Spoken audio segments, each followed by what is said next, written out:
Well, good evening, everyone, and welcome to a new episode of He Said. A look at the world from a seasoned Black man's perspective. It is Friday, January the 20th. Can you believe it? Time is moving, ladies and gentlemen. And we are really, really happy that you all are here. Um, Let me see, where do I begin? Let me just tell you, there might be a sudden change in the show tonight. For those of you who have been watching for nearly 2 years, I'm extremely transparent. But our special guest tonight, Romal Tune, who we were hoping was going to be here to talk about his book, I Wish My Dad. I'm not sure what is going on, and this is the first time that I've ever had to make this announcement, but we have not he has not checked in with us tonight. So we're going to pray that he is going to come on. And if he doesn't, I just wanted to put that up there to you guys because it was really a show that we were all looking forward to having with us or having to do tonight.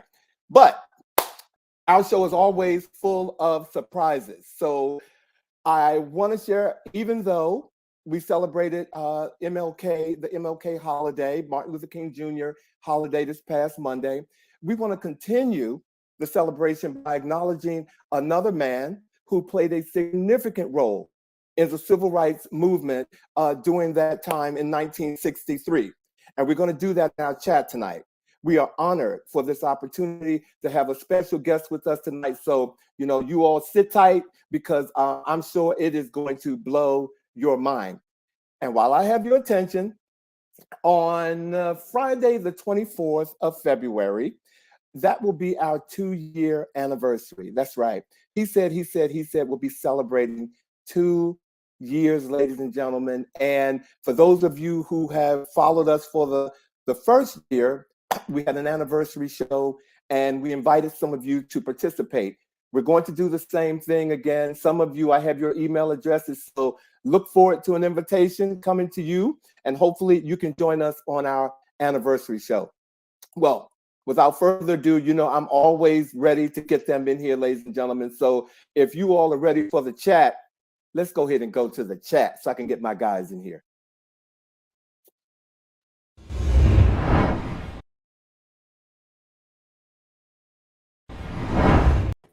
Hello, hello, hello. Good evening. Good evening. Like magic, we appear. Got magic to do. Boom. How you guys doing? Happy Friday to you. TGIF. Yeah, Yes. good to see you both. It's good to see you guys. I'm just going to say this to everybody who's watching. I have two of the most professional men as my co-hosts, ladies and gentlemen. I'm sorry, I got to give it to them. They work real hard, and for the many people who watch this show who know me, I'm telling the truth when I say someone's around me that work hard. And I give all the love to Boddie and Vash. So thank you guys for joining us tonight. Thank you. How you doing? It's Friday. I'm a year older, remember? I'm a year older. That's right. That's right. Yeah. We didn't do it last week. Bobby, So, do we sing happy birthday? if No. you're ready, I'm in No, voice. Hold on for a second. no. Hold on, yeah, because we have mugs. We got. I'm like, I even have a mug. I got it for my birthday. Did you? I did. Where is it? Alvin gave me my mug. I'll have it before the show's over. Well, good. You know what? I can't do my eye roll tonight. They hurt already. Okay, so I can't do it. But anyway, as I promised the audience, we have something very, very special tonight. Do we have any folks in here that we can say hi to before we get on with the show? Well, I'm sorry. Michi chimed in and she said Michi? hello. So we want to say hey to Michi. Hey, There Michi. it is. See, Bobby knows her as Michi. Michelle Bowie, thank you for joining in. Thank you. Yes. And Monica, thank you for joining in. Hey, Monica. Thank you. And for anybody what we can't see on our chat, thank you all for joining in. Well, if you all are ready, as I promised, we have something very special for you guys tonight. So I'm going to get on with it. In honor of the 94th celebration of the late Reverend Dr. Martin Luther King Jr., we want to talk about Bayard Rustin, a prominent gay Black man in our history books, who's most notable to the African-American civil rights movement was his planning and execution of the historic 1963 March on Washington for Jobs and Freedoms along with Dr. King. And tonight on He Said, He Said, He Said, we are honored. It is our pleasure to have Walter Nagel joining our show. Walter was Bayard Rustin's partner for a decade and is the executor of Rustin's estate.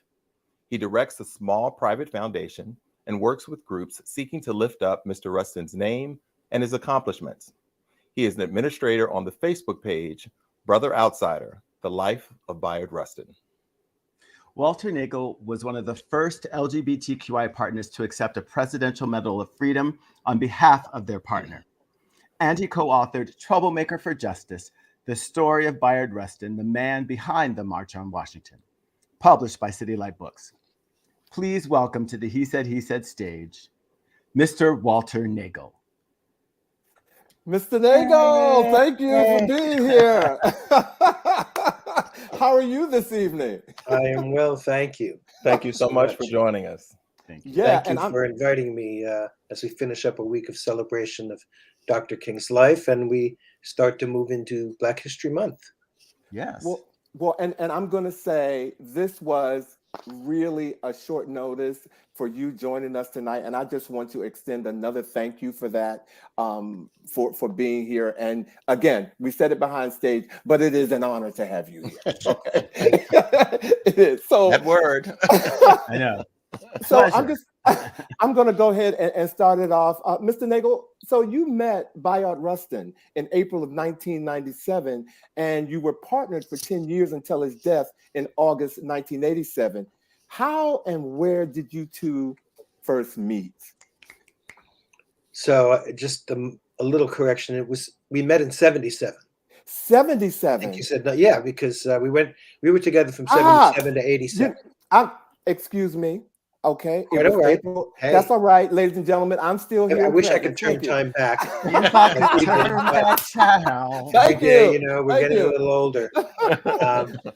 So I met Bayard really quite by chance. I had lived in New York for about 7 years at that point, and New York was a pretty tough place in the 70s, and I had decided I was going to move out to the West Coast, and I was going to a newsstand in the Times Square area where they sold papers from all over the country, indeed all over the world. And I was going to pick up a San Francisco Chronicle because I had decided I wanted to move to San Francisco and, start looking at what the job situation was like, the apartments, things like that. And while I was standing on a corner waiting for a light to change, suddenly I looked and there was this very handsome, tall, friendly, very well-dressed gentleman, and he said hello, and we started talking, and the conversation lasted for 10 years. I did get the newspaper, but I didn't make it to San Francisco. Wow. Wow. That's amazing. Like destiny. Like, we talk about serendipity on this show all the time. How incredibly serendipitous. And Absolutely. again, I 1977 was a wonderful year. So that was one of my favorite years. So again, I'm going to apologize for screwing up 1997 and 1977 and saying 1997. So okay, I'm done. I've already done. Well, Mr. Nagel, after you graduated from Fordham University with honors, I might add, you moved in with Bayard into the Mutual Redevelopment House, which has since been reclassified as a historical landmark in 2016. How did you guys do that at a time when same-sex marriage wasn't legal? Well, the complex that I live in, it's commonly called Penn South. It's about 3 blocks south of Penn Station, and it runs down to 23rd Street in Manhattan from 8th to 9th Avenues. And it was a very progressive housing development put up by the International Ladies Garment Workers Union in the early 1960s. In fact, President John F. Kennedy came and was part of the dedication ceremony in May, I think it was, of 1962. He was here with Eleanor Roosevelt and some of the important labor leaders and Nelson Rockefeller, a lot of government officials, because this was really a housing project that was built to be affordable for working people, to, provide them with good housing. And Bayard was one of the people, he applied to come in and was accepted because he had a very close association with the labor movement, partly through his work with A. Philip Randolph. And so he moved in here in 1962, about a year before the March on Washington, and several other people who worked with him on the march, including Eleanor Holmes, who is now Eleanor Holmes Norton, lived in the housing project during that summer of '63. And some of the planning sessions for the march took place in this apartment that I am still in. Wow. So, to get back to your question, well, Bard and I were living together, and he was, 37 years older than me. And I think we both assumed that if we both lived out our natural lifespans, he would probably die before I would. And he wanted to find a way to make me his heir, his executor, and to, try and protect my rights as best as he could. And so he looked into the idea of adopting me. And so we decided to take a chance on that. We got a lawyer and we went through formal adoption in the state of New York, and it was approved. Probably one of the very rare ones at that time, if possibly the only one. But it legalized our relationship. And so at the time that he passed, I was legally able to stay in the apartment. Wow. Amazing. Forward thinking and very Absolutely. good use of the Absolutely. legal system working to your Absolutely. benefit. And Brilliant. And a testament to the creativity that we've always had to exhibit in order to simply exist. Yeah. One word Yeah. comes to mind: progressive. Absolutely. Yes. Okay. Absolutely. Yes. And Bard was a very creative person, a very creative thinker, and that entered into all of his work with the movement, all of the things that he planned and organized. Well, and Bobby, I know you were getting ready to ask a question, but can you? I'm so curious about what type of person was Bayard. If you could put that into context and share that with us. Sure. Well, I know, if you've only seen the Bayard that appears in Brother Outsider, the documentary, or some of the old news footage of him debating Malcolm X, he really comes across pretty fierce and sometimes angry and very militant. Nonviolent, but he was militant, and he was not afraid to speak his mind and speak truth to power and stand up for what he believed in. But when he wasn't out there being the activist in his personal life and his working life, he was very gentle, very loving, understanding, very kind, especially to people that he worked with. People loved to work for him because he was, he really was one of them. He didn't put himself on this pedestal as the boss or anything like that. If there was work to be done, Bard was always there to pitch in, and everybody did what needed to be done. And this, really came from his years in the 40s and 50s before he started working for Dr. King, when he was really a grassroots organizer, a grassroots activist. So he did it all over his lifetime, and he really was sympathetic as a boss to the people that worked with him. He had a tremendous interest in art and music. He was a wonderful singer. Some of you may have heard his recordings. So I would say, you hate to kind of use the old cliche Renaissance man, but Bayard really epitomized that idea. Thank you. Thank you for sharing that. Mr. Nagel, in 2013, on Bayard's behalf, he received from President Obama the nation's highest award to a citizen, the Presidential Medal of Freedom. Could you just share with us what that experience was like and your thoughts as you accepted that award on his behalf? Well, it was thrilling.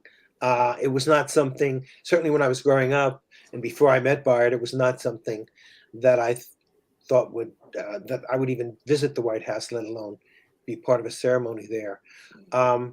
But 2013 was the 50th anniversary of the march, and a group of us kind of organized and reached out to people who had worked with Bayard, the major civil rights organizations, his biographers, political people, to write letters, sort of, I guess, nominating him, if you will, for the award. It's never really quite clear how these things happen, but we had a lot of support from a broad range of people in social justice movements and in politics. And I got a call from Valerie Jarrett, President Obama's close assistant at that time, associate, telling me that they had decided to give Mr. Rustin the medal, and they wanted me to come down and accept it on his behalf in November. I got the call in late August. Going there, I mean, it was a great day. It was, President Obama. He had the years under President Obama were difficult. I mean, he was trying to do really, really good things, and he was getting so much pushback and so much resistance from the opposition. So going there on a day when you were giving out awards to people and celebrating their lives, it was really kind of an up experience for the Obamas also. And it was wonderful for me to meet people that Bayard had worked with. He worked with Gloria Steinem. She was also there that day getting an award. He worked with Reverend C.T. Vivian, who was a very prominent civil rights activist, during a close associate of Dr. King. So it was great to meet them and be with them and share this, kind of celebration of several activists getting the medal that day. Absolutely. Thank you. Thank you. Okay, so I have a couple of questions. The first one I want to ask, I mean, you met Bayard on a street corner in Times Square, not in a sleazy way. When did you find out, or when did you realize who he was? Well, when he said hello. Like, so you knew who he was right off the top of that. Yeah, he said, hello, I'm Bayard Rustin. I mean, I knew who Bayard Rustin was when I was growing up. Okay. Because I was somebody who was interested in the movement. I was very interested in the philosophy of nonviolence. And I was seeing it played out on the television, when I was in the middle school and high school, because, the movement was happening then, and reading about it in the papers. And Bayard's name was always coming up. And since he was so closely associated as kind of being the master of nonviolent direct action, I kind of latched onto him as somebody that I would think very highly of. And at some point along the way, I found out that he was gay. And so it was like, oh, well, this is the icing on the cake here. So I didn't know who he was. But at the moment that I met him, until he introduced himself, I wasn't quite sure, because he was known for carrying a walking stick. And he didn't have it that afternoon. Most of the times you see him walking around in the city, he would have his walking stick, or one of his walking sticks, with him. He had quite a large collection of them. But for whatever reason, he didn't have one that day. But then, of course, when he introduced himself, bingo, I knew who he was. Right on.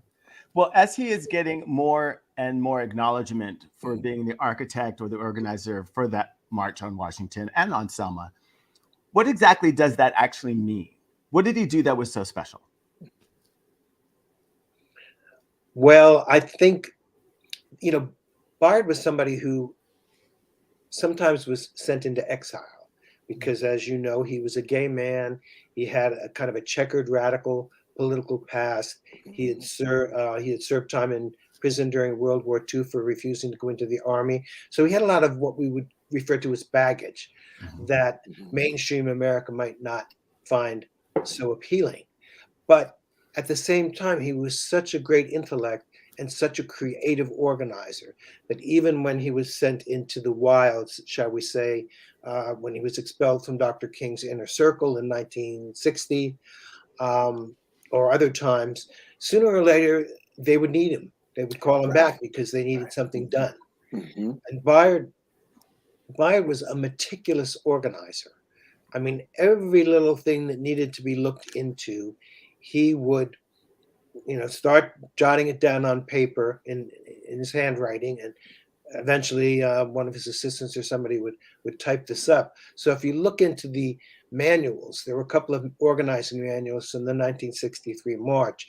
Every little detail of what might conceivably could happen was kind of planned. They made contingency plans in case something was going to happen, because of course, people had never experienced anything like the march before in Washington. And there was a lot of fear. The city emptied out. A lot of the stores were closed. The Kennedy administration was terrified that there was going to be violence and looting and rioting and things like that. But Bayard planned it so carefully, and he worked. He worked with the authorities. He worked with the police department, so that things actually went very smoothly. But it was really his being able to think of all of those options, all of those details, all of those possibilities that made things so seem, it's like a Broadway show. From the audience, it seems like it's seamless. But then when you go backstage, you realize how complicated it is. You said something, because I interviewed you like many years ago, and you said something that I quote all the time. You said that Dr. Martin Luther King gave the speech of his life at the very end of the March on Washington for Jobs and Freedom. And that never would have happened without the meticulous planning of Bayard Rustin. And I just wanted to make sure that that was said with you here on the air, because I think that as people remember Bayard, that they need to remember that of all the things that Dr. Martin Luther King Jr. did in his life, a lot of that was springboarded by his appearance at the March on Washington at the very end because of what Bayard did. Wow. Absolutely. Yeah. I mean, they deliberately, Bayard knew that nobody would want to follow Dr. King's speech. Not because he knew what Dr. King was going to say, but he just knew what a great orator he was. And so, I mean, who would want to go on after him? So they put him on at the end. But, people don't ever really think about, well, what would have happened had there been a disruption, or had there been trouble at the March on Washington, and suddenly they had to clear the stage and everybody had to go home. That speech would not have been given at that time. Exactly. Absolutely. Mr. Nagel, can you share with us a little bit about the Bayard Rustin Center for Social Justice, and how, for those who would like to find out more or support it, how that would happen? Well, the Bayard Rustin Center for Social Justice is one of a number of organizations that carry Bayard's name. I sit on the board as a member emeritus of the board, if you will. It's located in Princeton, New Jersey, so they concentrate mainly on central New Jersey, if you will. And they do a lot of work with the LGBTQ plus community. They provide a safe space, a place where people can come and, be themselves, be who they are, talk to other people, get us, of course, get the sense that they're not alone. And there are events there. There was a book signing there a few months ago, and there's going to be another one, I think, very soon. I was down there at the end of August for a commemoration of the anniversary of the March on Washington, last August. So they do a number of activities in the community. They're very largely responsible for organizing the Pride March in, I guess, June in the Princeton community. They have a program where they're doing health counseling now, giving out monkeypox vaccines, COVID tests. They have a women's a nurse, I guess, an RN or a nurse practitioner that comes in and counsels women on women's health issues. So it's a wide variety of things to appeal to a diverse community, if you will. Thank you. Very interesting. Well, what would you like for people to remember about Bayard Rustin?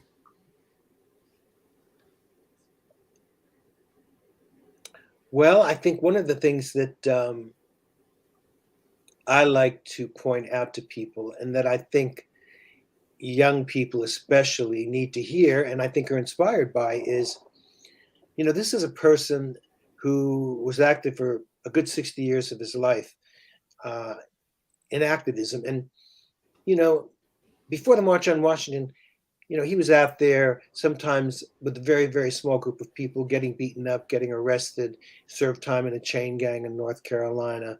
He took a lot of hits, and he also got a lot of hits from within the movement itself, because people didn't like him, sometimes because he was gay, other times because he wasn't part of that close-knit religious group of religious leaders that surrounded Dr. King in the South. He was surrounded by Baptist ministers, and Bayard was kind of this northern intellectual He had a religious background. He was Quaker, but it was not the same kind of spiritual grounding that the Baptist ministers have. And so sometimes he was, as I said before, sent into exile. But he always came back. He believed that his work was about the movement. It wasn't about him. It wasn't about his ego. So no matter how many times he was knocked down, how many times he was arrested, how many times he was sent into the desert, sooner or later he would come back there and get back into the fight. And I think that's what people need to remember and try and emulate if they can. Don't give up. You're going to lose. You're not going to win every battle. You're going to lose some battles. Right. But the important thing is to continue the fight and continue the struggle, because it's ongoing. It's never totally won.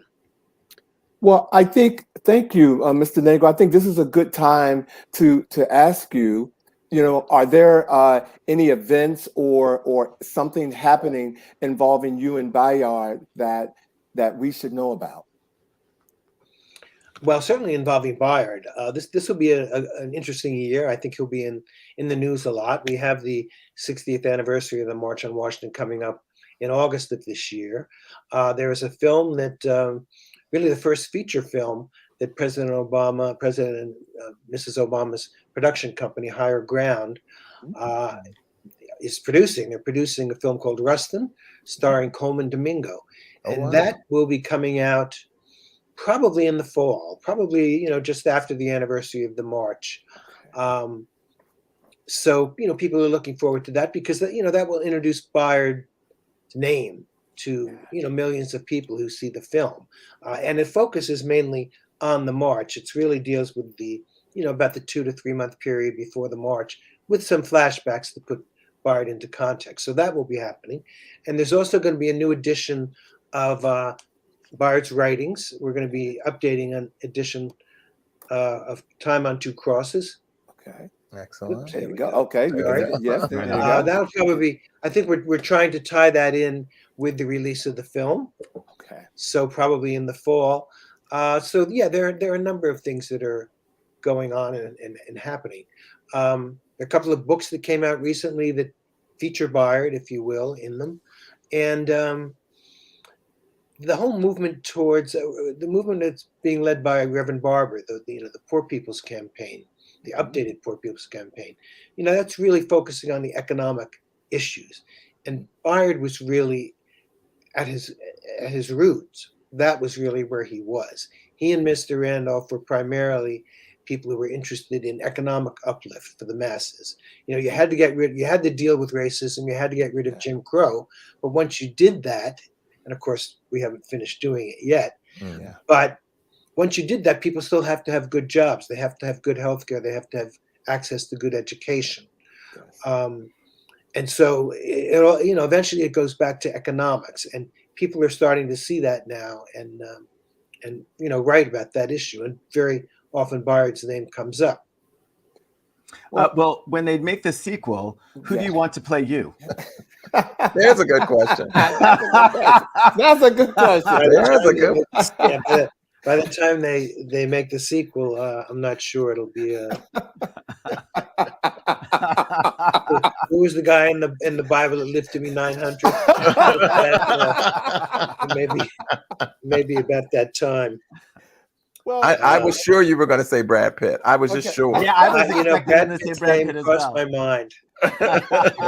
Of course, Brad Pitt. There was an who's that English? There's an English actor too that Colin Firth, maybe. Colin Oh, Farrell. very Colin good. Farrell. Yeah, yeah. I can And see see, that as well. I was hoping that you were going to say the guy who did The Greatest Showman. Hugh Jackman. Hugh Jackman? Yes. I was thinking Hugh Jackman. Yes. Okay. I do want to make note, though, of the casting of Coleman Domingo, also a very extraordinarily talented gay Black actor who will carry that role. So this movie is now that is now available, Bobby, is what you're saying? Coming out later this year. Okay, later this year. Okay. They're putting the final touches on it right now. I was in touch Wow. with the producer the other day, and they're putting on the final touches. I think they've done some test screenings and gotten some very good feedback from the audiences. So they're kind of, tying up all the loose ends. Well, we would love to have someone from the film. I was gonna say. I know you were. I know you were.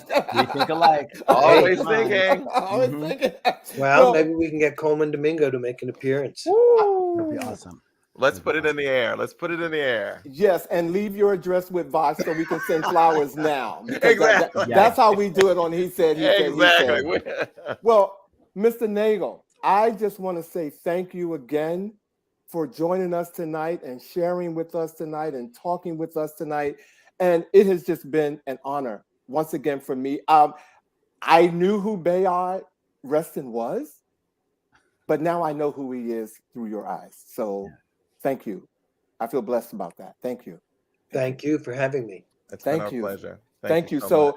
don't go away because we definitely want to bring you back and say, give you our farewell because you've made this show what it is tonight. So thank you, ladies and gentlemen. Please, I want to see you all clap. Right.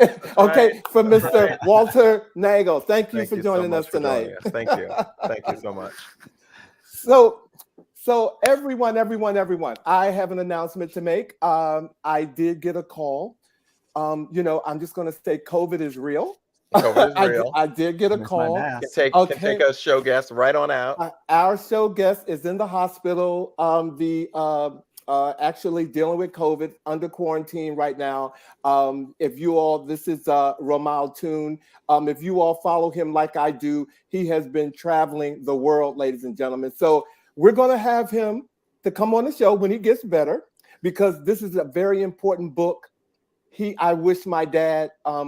It is very important, and I don't want to talk about the book because we're going to talk about it when we have him come on the show. But those 4 words were 4 powerful words in my life for me to deal with some of the things that I had to deal with growing up. And I just want to make sure that we introduce him, share him with our audience. So we do. And on behalf of the show, we want to send up prayers and good thoughts to him that he will soon be well.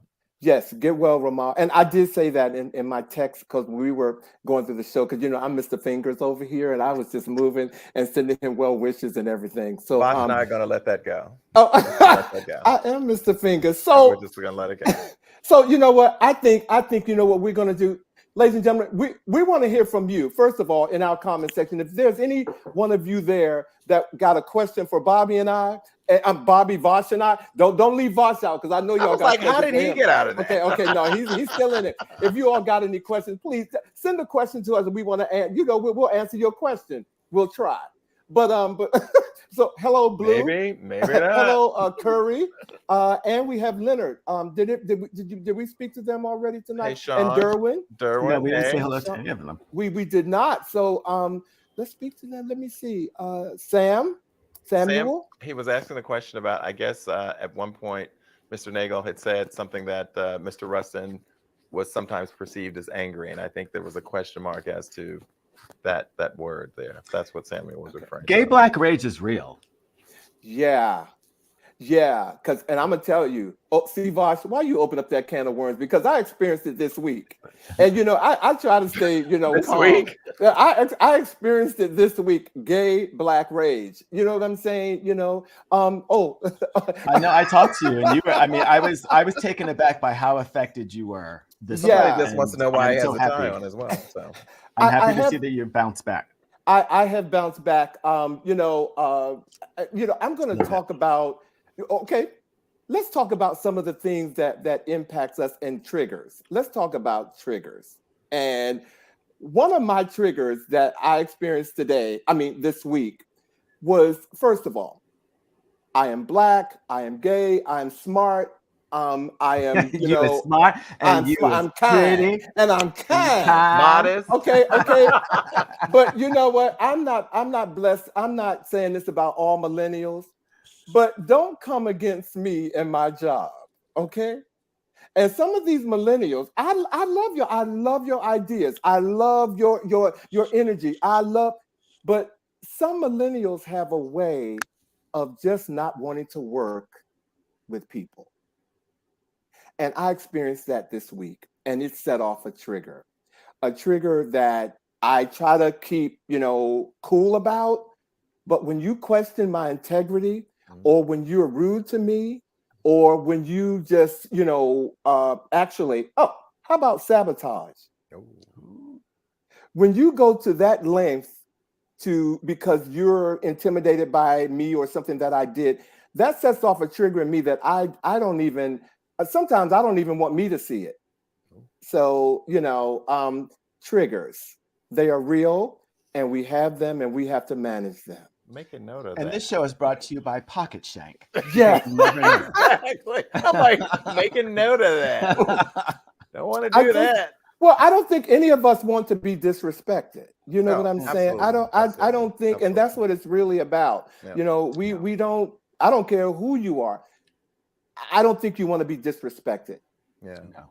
It just doesn't work. And so I'm going to thank Vash this week for talking me off of a little ledge. Ladies and gentlemen, if I may just be a little transparent with that, I'm not going to give y'all all the details, but Vash talked me off the ledge, and here I am. Now, to the tie question, because that's what I do, baby. Because that's what he does. That's what I do, Leonard. Why do you What you need to be asking is, how is he mixing patterns so well? How is he mixing stripes and a little, gingham so well?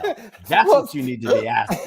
And if you go to my Facebook page, if anybody follow me, this week I said, I think I posted something about, if you're gonna mix patterns, own it today. Okay, just own it today. And I was mixing black. Yeah, I'm a pattern mix. Leonard, I don't know if I want to say that, but I'm gonna say it. I like to mix patterns. He does swirl, y'all. Thank you, Leonard. Thank you. So what else is going on with you guys? See this locking it? I see you. Blue was responding to my comment about the millennial that I had an issue with. Again, I'm not talking about all millennials. I had a problem with one this week. With one. With one. With one. Because I love me some millennials. Go ahead, Bosh. I'm sorry. Can we take a moment and talk about what's going on in Florida with them banning or trying to ban AP African American Studies? Yes, we can. Now, again, I haven't done all my homework on it, but I'm ready to talk about it because Ron DeSantis can go to, When we talk about being intersectional, being gay, being Black, I am feeling extremely attacked by Florida right now. For a country that talks about freedom of speech, for a country that talks about being a melting pot, I am not seeing that represented in Florida. And for those of you who may not know, there's a school that wants to have an AP African American Studies program, and Florida basically responded with, "We do not see the educational value in this." Right. Wake up, everybody. It is a part of a larger movement across the country. Texas is also dealing with some of these very similar types of legislation. Virginia, if you think about some of the legislation that's happening right around the corner with the new governor in terms of restrictions and limitations on what's taught, under the guise of not wanting to make students feel uncomfortable, singled out, all of those things that were a part of segregation and resulted from racism, systemic racism that still exists, has not completely been dismantled by any stretch of the imagination. So I find it absolutely amazing that all of a sudden the feelings of uncomfortableness become a barometer by which we're going to measure the appropriateness of a curriculum. So don't get me started. What you say, as an educator, but it's very sad because one of the things I know is that there are ways in which you can make sure that history is either not taught or forgotten. And one of the ways you do that is by even the legislation in terms of, the writing of the books that the students learn from. Yeah. Well, and they had already started that movement.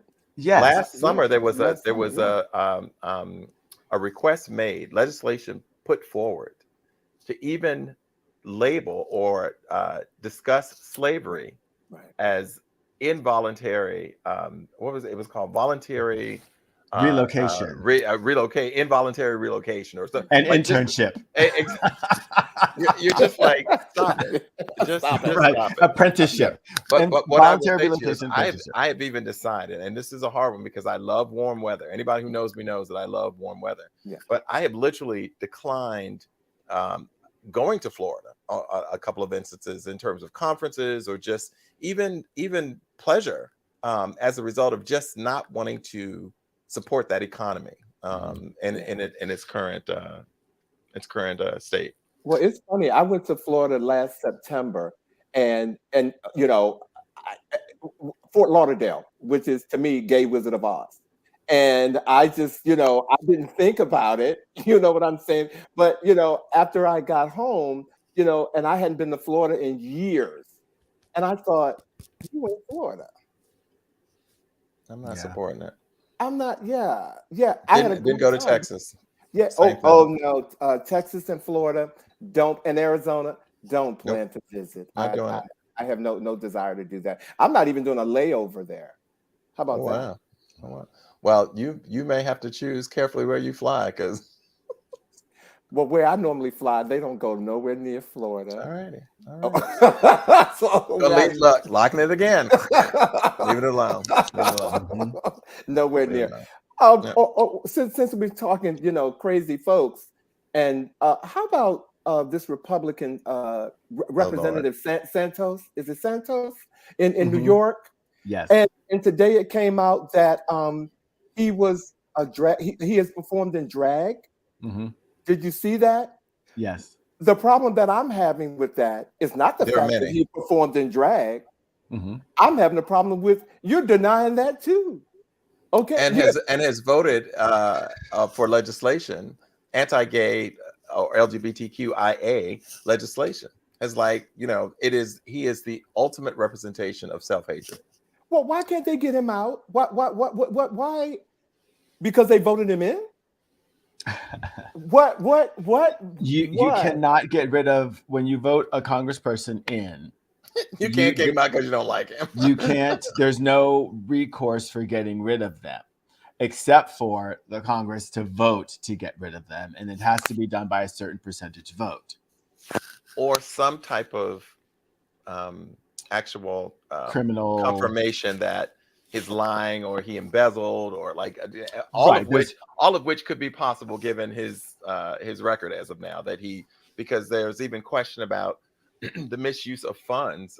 There was a GoFundMe page that was set up to raise funds for the operation of a dog of a veteran that apparently the money never went to that cause, that he used it inappropriately. So right, Sean's like, it's the denial for me. It's the denial. It's the denial. And so being that he's in this predicament, well, okay, Sean said impeachment.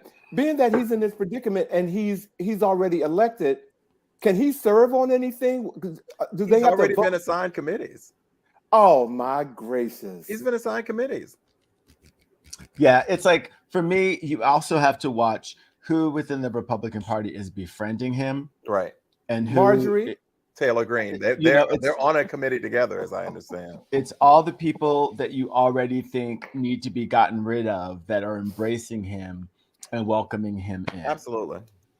That's really unfortunate. Yeah. So I think Blue said it will take a conviction to get rid of him. So they're trying. Maybe he touched somebody while he was doing drag or something, and they're going to come forth and say that he. I'm going to leave that alone. Touch them. We're going to leave. Because I would like not to equate. We're going to move forward. I don't know. No, okay, yeah, I got to be careful. Yeah, I'm we're sorry. Gonna move forward. I was not saying that. Oh, did he free? No, I did not. I see. I told you. Sometimes you just gotta. Anyway, we're gonna move forward. We're gonna move. Yeah. Thank you, guys. Yeah. Okay. So what else is going on with you guys? I just want you to know that our audience is being quite responsive tonight. I just got a text from one of my boys going, "Are you cold? You have a scarf on." Like thanks, Terry. Thanks. Appreciate it. Terry, you have to know that this is one of his looks. This is one of his looks, whether he's in the house or not. Yeah. And Terry I'm sure Terry knows you well. Okay. Oh, no? Terry does know me well. Terry does know you well. But hey, it's work. Look, what happened, Alvin, when I came by your house the other day and your next door neighbor came outside? Oh, my God. Ladies and gentlemen, Bobby came over to my house the other day, and one of my neighbors came out the house and said, he got out the car and was walking to my house, and she said, "Oh my God, you're just as handsome in person as you are on TV." I almost slammed the door. His head got so big, ladies and gentlemen. Which is not good because it's already big. And I have a small street. And so I live on a one-way street. He was so tickled by that. He said, "I need to come over to your house every day, Alvin." Every day I was going to stop by and just see if she's coming out the door. So she came running. She came right out. She told him that he was good looking, and I just hollered. Okay, I was like, "But okay, Terry. But you are, Blanche." So back up. And again, people are not. Oh, Norman! Thank you for that, Norman. This is why we love Norman so much. We need there's so much bobbing and weaving you can do. Okay, Norman, we'll talk after the show, Norman. I love that is always at the ready. Mm-hmm. I think he's got the finger on the button at all times. It's like on the radio shows where they've got the little things where there's like sound effects. Right. That visual of you, and there's a visual of Alvin, so he has to behave as well. But since you put that picture up, I do want to just point out that Angela Bassett continues to be winning extraordinary accolades and awards for her role in that movie that I was watching that day, Norman. Yes. Not just watching, but stepped out of. But Gosh. So, I mentioned to our audience that February 24th is our second anniversary. I know. And it is very important to us, ladies and gentlemen. First of all, you guys fuel us. We come on every week so that we can be a resource to you. And bring you good energy on top of all of that. Absolutely. And so, having you participate in our anniversary this year, it would be monumental to us. So please stay tuned. Please watch us because we're going to show you how you can be a part of our second anniversary. Yes. And so send your emails in and you can do that. They can do that a number of ways, Vash, as far as getting on our mailing list. So you want to share that about how people can get on our mailing list? Absolutely. Mm-hmm. First of all, there's so many different ways you can connect to us. Probably the most important way that you can get connected to us is using our link tree. If you go to Linktree,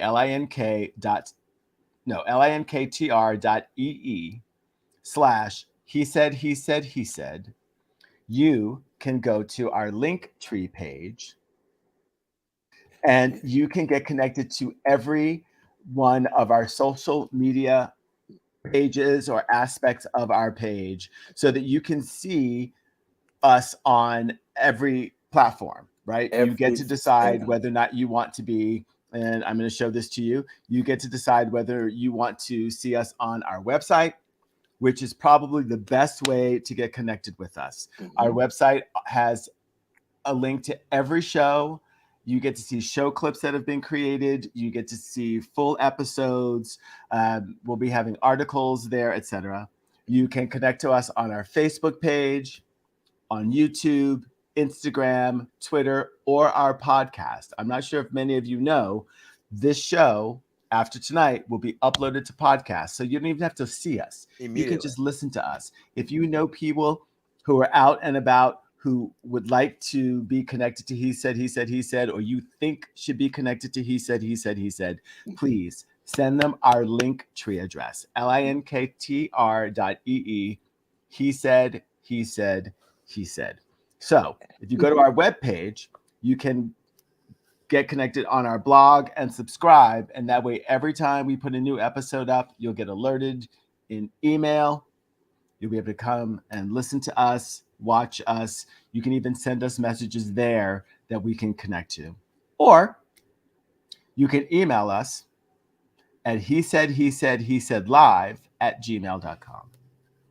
And tell a friend, tell two friends. You can even host a party. Okay, but tell somebody, ladies and gentlemen.